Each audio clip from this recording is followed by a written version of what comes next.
एक तरफ ट्रंप कहते हैं कि ईरान से बात नहीं की तो सब कुछ उड़ा दूंगा, ईरान ने अगर बात नहीं की। दूसरी तरफ अपनी तरफ से अचानक सीज फायर बढ़ाने का ऐलान कर दिया।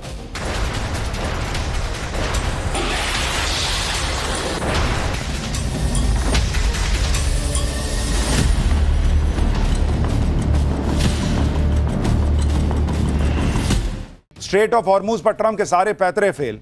वहां तो वो हो रहा है जो अमेरिका ने भी नहीं सोचा था। अब उसके बारे में आपको बताता हूं।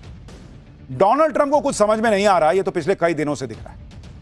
ईरान उनके लिए वो आउट ऑफ सिलेबस वाला मामला हो गया है, जिसको पेपर लेके बैठे तो थे कि 5 मिनट में पेपर खत्म करके निकल जाऊंगा एग्जामिनेशन हॉल से। ऐसा फंसे हैं कि पेपर पे पेपर मांगना पड़ रहा, सॉल्व नहीं हो रहा ईरान। एक तरफ ट्रंप कहते हैं कि ईरान से बात नहीं की तो सब कुछ उड़ा दूंगा, ईरान ने अगर बात नहीं की। दूसरी तरफ अपनी तरफ से अचानक सीज फायर बढ़ाने का ऐलान कर दिया। इस बार सीज फायर बढ़ाने की कोई डेट भी नहीं दी।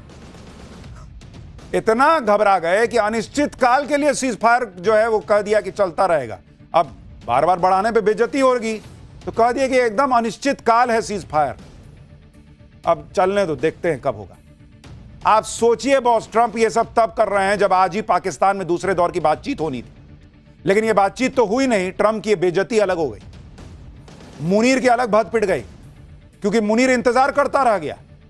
ना ईरान का कोई नेता पाकिस्तान पहुंचा, ना ट्रंप की टीम से कोई पाकिस्तान आया। बताइए, मुनीर वहां जो है वो हाथ में डोंगा लेके सब्जी लेके खड़ा रहा, शहबाज पूड़ी लेके कि कोई आएगा तो पूड़ी सब्जी खिलाएंगे। ना अमेरिका से कोई आया, ना ईरान से कोई आया। ये तो इन लोगों का हाल है।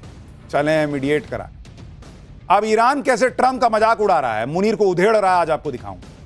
आपको यह भी बताऊंगा कि कैसे ट्रंप के सारे पैतरे एक के बाद एक फेल होते जा रहे हैं और क्या ट्रंप ने फाइनली हार मान ली है।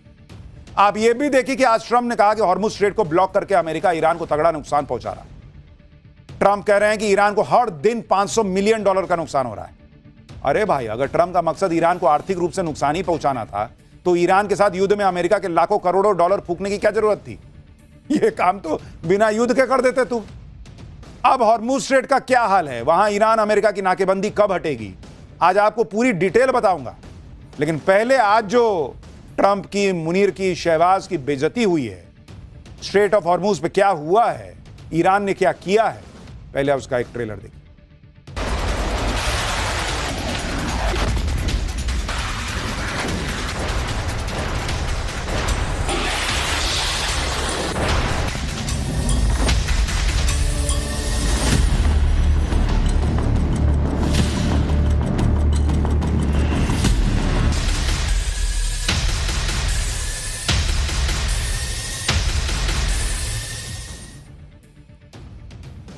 अमेरिका और ईरान के बीच 8 अप्रैल से सीज फायर लागू हुआ था, जो आज 22 अप्रैल को खत्म हो रहा था।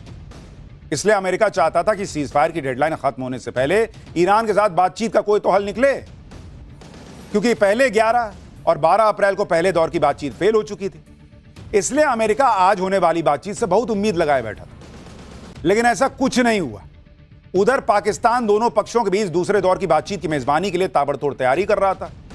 इस्लामाबाद में कई सड़कों को ब्लॉक कर दिया।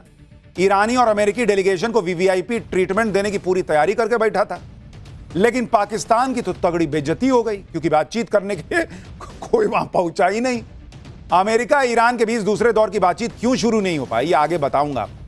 लेकिन पहले यह देखिए कि आज ट्रंप ने ऐसा ऐलान कर दिया कि पूरी दुनिया चौंक गई।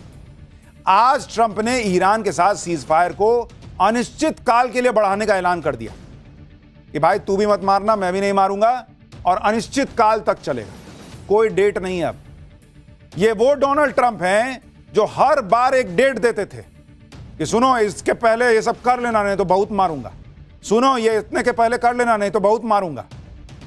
आज भाई साहब ने सरेंडर कर दिया, कहा कि नहीं अब अनिश्चित काल के लिए सीज फायर है। हॉर्मुज स्ट्रेट पर अमेरिका ने जो ब्लॉकेड कर रखा है उसे जारी रखने की बात भी उन्होंने कह दी। सीज फायर का ऐलान करते हुए ट्रंप ने कहा कि अमेरिका सीज फायर को तब तक बढ़ाएगा जब तक ईरान का प्रपोजल जमा नहीं हो जाता और बातचीत किसी न किसी तरह खत्म नहीं हो जाती। हालांकि इस दौरान हॉर्मुज स्ट्रेट में मिलिट्री ब्लॉकेड जारी रहेगा। मुझे बताया गया कि ईरान की सरकार बुरी तरह से बटी हुई है। मुझसे पाक पीएम शहबाज शरीफ और असीम मुनीर ने ईरान की तरफ से प्रस्ताव आने तक ईरान पर हमला रोकने की अपील की थी। अब ट्रंप को खुद तो बेइज्जती लग रहा है कि कैसे बोलूं कि मैंने खुद किया है, तो मुनीर और शहबाज को पाला ही इसी के लिए, उसके ऊपर डाल दिया। मुनीर शहबाज कह रहे थे कि सर आप ईरान को मत मारिए, इसलिए मैंने छोड़ दी, नहीं तो बहुत मारता। कह रहा है कि वहां ईरान जो है उसका लीडरशिप बटा हुआ है। लीडरशिप बटा हुआ है, ये वो डोनाल्ड ट्रंप हैं, झूठे डोनाल्ड ट्रंप, जो पिछले महीना भर से कह रहे हैं कि वहां लीडरशिप बचा ही नहीं है। आज भाई साहब कह रहे हैं कि लीडरशिप बटा हुआ है।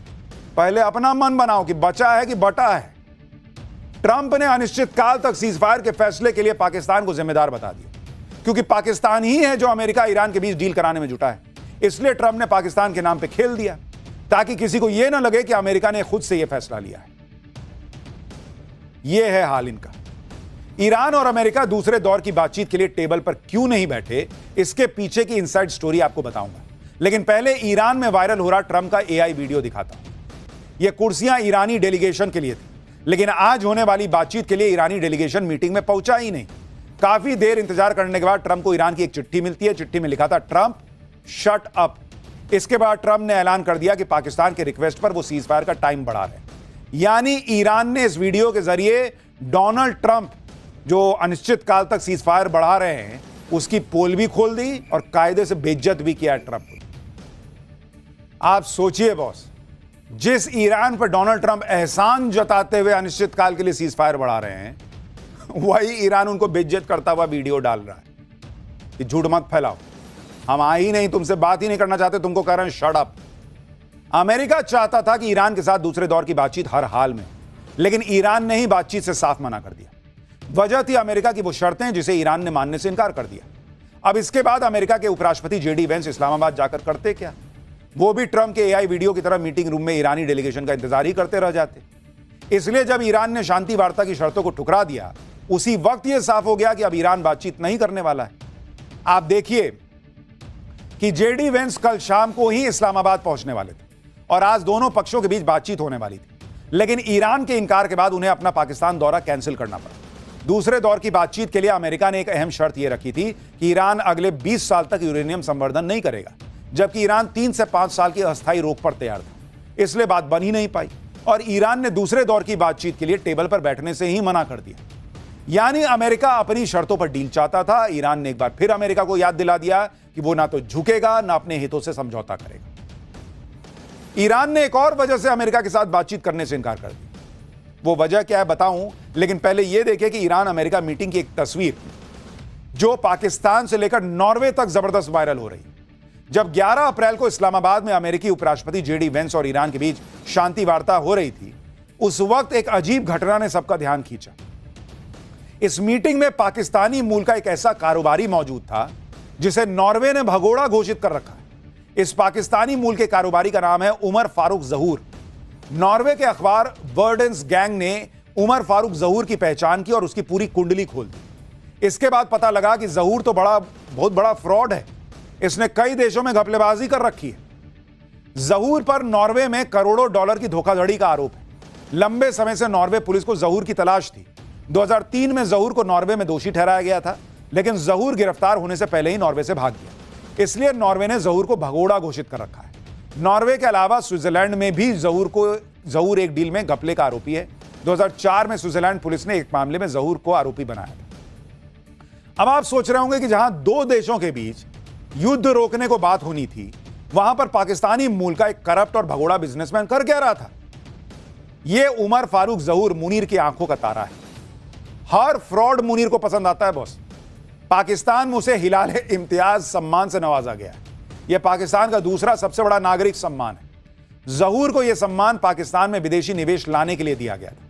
इसके अलावा पाकिस्तान के पूर्व पीएम इमरान खान को जेल में पहुंचाने के पीछे इसकी बहुत बड़ी भूमिका है। मुनीर के इशारे पर जहूर तोशाखाना केस में विसल ब्लोअर बन गया और गवाही देकर इमरान को जेल पहुंचा दिया। इसलिए शहबाज सरकार और मुनीर का इसको पूरा बैकअप रहता है। और सोचिए क्या डील चल रही है कि एक करप्ट आदमी उस डील को कराने पहुंचा हुआ जेडी वेंस से मिल रहा है। यह तो हाल है पाकिस्तान का। शहबाज और मुनीर ने पूरा जोर लगाया कि कैसे भी ईरान अमेरिका के बीच डील फाइनल करवाकर वो दुनिया भर में अपनी आतंकी देश वाली इमेज सुधार लें। लेकिन जिस तरह ईरान को ट्रंप की बातों पर यकीन नहीं, उसी तरह पाकिस्तान पर भी ईरान को रत्ती भर का भरोसा नहीं। पाकिस्तान की चालाकी को ईरान ने समझ लिया और उस पर तीखा हमला बोला। ईरान के सरकारी टीवी चैनल पर पाकिस्तान को खूब लताड़ा जा रहा है। ईरान की मीडिया में पाकिस्तान को लेकर क्या कुछ चल रहा है वो कुछ बातें आपको बताता हूं। ईरानी मीडिया में कहा जा रहा है कि पाकिस्तान मध्यस्थता के नाम पर डबल गेम खेल रहा है। आसिम मुनीर पक्षपातपूर्ण मध्यस्थता कर रहे हैं। पाकिस्तान पब्लिकली अमेरिका के साथ है, लेकिन अंदर खाने तेहरान के साथ संपर्क में है। ईरान के 10 सूत्रीय प्रस्ताव को पाकिस्तान ने नजरअंदाज कर दिया है। पाकिस्तान अमेरिका समर्थित 15-16 नई मांगे आगे बढ़ा रहा है। यानी ईरान कह रहा है कि ये आदमी बीच में नौटंकी कर रहा है, मुनीर और ये शहबाज, ये लोग अमेरिका की तरफ से खेल रहे हैं, तो खेलेंगे, जो भीख दे रहा है उसी की तरफ से ना खेलेंगे। लेकिन ईरान को और दुनिया भर की मुस्लिम कम्युनिटी को समझ में आ रहा है कि जो पाकिस्तान आतंकी भेजता है, जबरदस्ती कश्मीर का मुद्दा बनाता है, उसके अंदर का मुसलमान प्रेम कहां चला गया? ईरान के नाम पे डॉलर के सामने सब फेल हो गया। ये तो ईरान एक्सपोज कर रहा है बॉस। ईरान अपनी शर्तों पर डील करेगा, ये उसने क्लियर कर दिया। अमेरिका ने बातचीत के लिए ईरान के सामने शर्तें रखी, तो ईरान ने भी अमेरिका के सामने शर्त रख दी। ईरान ने कहा कि बातचीत तभी होगी जब अमेरिका हॉर्मुज से अपनी नेवी की नाकेबंदी हटा ले। ईरान के संयुक्त राष्ट्र राजदूत अमीर सईद इरावानी ने कहा कि तेहरान अमेरिका की तरफ से अपनी नौसैनिक नाकेबंदी समाप्त करने के तुरंत बाद बातचीत के लिए तैयार है, लेकिन उसके लिए अमेरिका को सबसे पहले संघर्ष विराम के उल्लंघन को रोकना होगा। यानी ईरान इस बात से चिढ़ा हुआ है कि एक तरफ तो अमेरिका ने सीजफायर का ऐलान किया, लेकिन दूसरी तरफ हॉर्मुज की नाकेबंदी करके बैठा है और उसके जहाजों पर कब्जा कर रहा है। तो सीजफायर कौन बात का हुआ भाई? इधर ट्रंप के अनलिमिटेड सीजफायर वाले ऐलान के बाद जब लोगों ने यह कहना शुरू किया कि अमेरिका ने ईरान के आगे सरेंडर कर दिया, ट्रंप झुक गए, ईरान ने अमेरिका की शर्तों को डस्टबिन में डाल दिया, तो इस पर डैमेज कंट्रोल के लिए ट्रंप ने एक और पोस्ट किया। ट्रंप ने कहा कि ईरान आर्थिक रूप से ढह रहा है। ईरान चाहता है कि हॉर्मुज स्ट्रेट को तुरंत खोल दिया जाए। ईरान के लोग नकदी के लिए तरस रहे हैं। ईरान को हर दिन $50 करोड़ का नुकसान हो रहा है। ईरान की सेना और पुलिस को सैलरी नहीं मिल रही है।